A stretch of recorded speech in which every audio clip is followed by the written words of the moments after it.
নমস্কার বন্ধুরা, কেমন আছো সবাই? আশা করি সবাই ভালো আছো।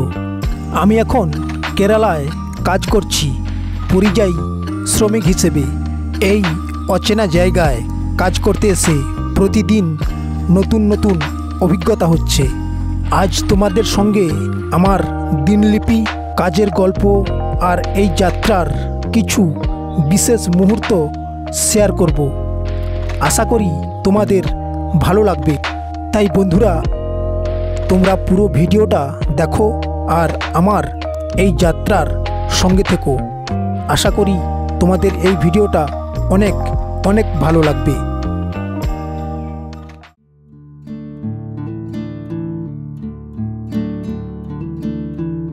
দিনটা শুরু হয় ভোরে। রোদ ওঠার আগেই কাজের প্রস্তুতি নিতে হয়। এখানকার পরিবেশ খুব সুন্দর, সবুজে ঘেরা। তবে কাজ শুরু হওয়ার পর শরীরের পরিশ্রমই সব কিছু। আজ আমরা কাজ করছি কংক্রিটের রিং বানানোর জন্য। এটি একটি শারীরিক পরিশ্রমের কাজ, কিন্তু কাজের মধ্যে আনন্দও আছে। এই দেখো, এখানে সবাই নিজের নিজের দায়িত্ব নিয়ে ব্যস্ত। কেউ কংক্রিট মেশাচ্ছে, কেউ মল্ডে ঢালাই করছে। আমিও নিজেও শিখছি কিভাবে দলবদ্ধভাবে কাজ করতে হয়। তবে কাজটা সহজ নয়। এই প্রচণ্ড গরমে কাজ করতে হয়, শরীরে ঘাম ঝরে। নিজের বাড়ি থেকে অনেক দূরে থাকার মানসিক কষ্টও মাঝে মাঝে পেয়ে বসে, কিন্তু এই কষ্টটাই জীবনের নতুন অধ্যায়। আমরা সবাই নিজের পরিবার আর ভবিষ্যতের জন্য লড়াই করছি। কাজের ফাঁকে ছোট বিরতিগুলো যেন আশীর্বাদ। এই সময়ে চা খাওয়া, গল্প করা আর নিজের মতো করে একটু বিশ্রাম নেওয়া হয়। এই সময়টা আমাদের মধ্যে একতা তৈরি করে। এই কাজের মধ্যেই আমি চেষ্টা করছি আমার ব্লগ চ্যানেলের জন্য কিছু ভিডিও বানানোর। এই ব্লগগুলো শুধু আমার জীবনের গল্প নয়, বরং প্রত্যেক পরিশ্রমী মানুষের গল্প। তোমাদের সাপোর্ট আর ভালোবাসা আমাকে এগিয়ে যেতে সাহায্য করে। তাই তোমরাও আমার একদিক থেকে মনের বড় শক্তি। তোমাদের জন্যই আমি আজ 288 সাবস্ক্রাইবারের একটি ফ্যামিলি করতে পেরেছি, এবং তোমাদের সাপোর্ট আর ভালোবাসায় অবশ্যই এই চ্যানেলটি আরও একদিন বড় হবে, এই আশা রাখি। দিন শেষে ক্লান্তি তো থাকে, কিন্তু এই ক্লান্তিতেই এক ধরনের তৃপ্তি আছে। কাজ শেষ করে বাড়ি ফিরি, একসঙ্গে খাওয়া আর বিশ্রাম, পরের দিনের জন্য প্রস্তুতি নিই। একদিকে কাজের ক্লান্তি আর অন্যদিকে প্রকৃতির অপরূপ সৌন্দর্য। কেরালার এই সবুজ মাঠ আর নারকেল গাছের সারি সত্যি মনোমুগ্ধকর। এই দৃশ্যগুলো আমাকে বাড়ির কথা মনে করিয়ে দেয়।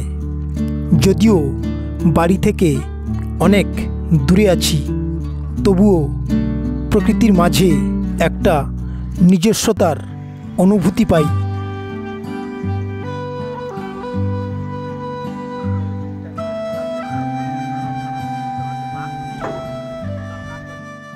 কাজ শেষ হওয়ার পর সবাই মিলে গল্প করি, হাসি মজার মধ্যে সময় কেটে যায়।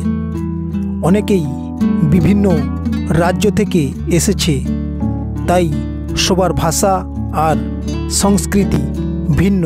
তবে এই ভিন্নতাগুলো আমাদের বন্ধুত্বের বাঁধনকে আরও মজবুত করে।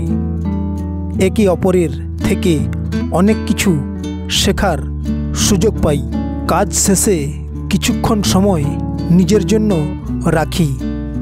প্রকৃতির সঙ্গে মিশে যাওয়ার এই মুহূর্তগুলো আমাকে মানসিক শান্তি দেয়।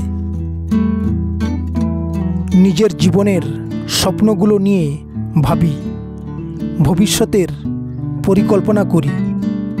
কেরালার খাবার খুবই ভিন্ন স্বাদের।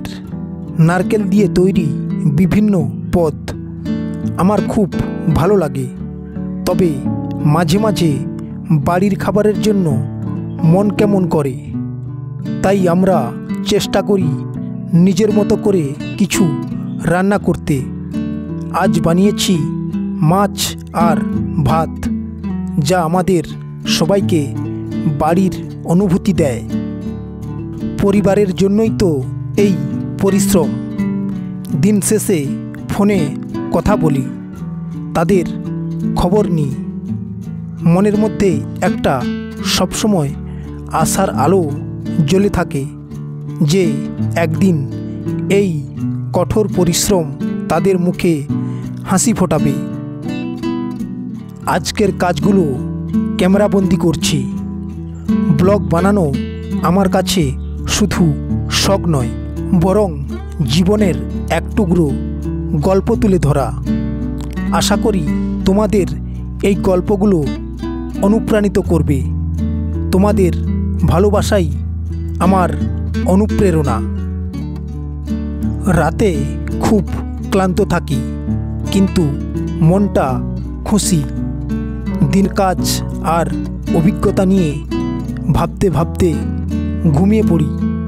পরের দিনের নতুন সূর্যের অপেক্ষা করি। এই ব্লগের মাধ্যমে আমি তোমাদের আমার জীবনের একটি দিন শেয়ার করলাম। তোমার মন্তব্য আর পরামর্শ আমাকে আরও ভালো কিছু করতে সাহায্য করে। ভালো লেগে থাকে তাহলে অবশ্যই সাবস্ক্রাইব করো, লাইক করো আর শেয়ার করো। আসলে বন্ধুরা, আমাদের জীবনটা একটা সংগ্রাম, কিন্তু প্রতিটি দিন আমাদের নতুন কিছু শেখায়। এই গল্পগুলোই আমার অনুপ্রেরণা। এখন দিনের আলো ম্লান হয়ে আসছে, কাজও শেষের পথে। এই সময়টা আমার খুব প্রিয়। সবাই ভালো থেকো, সুস্থ থেকো, ঈশ্বরের কাছে এই প্রার্থনা করি। দেখা হবে পরের ব্লগে।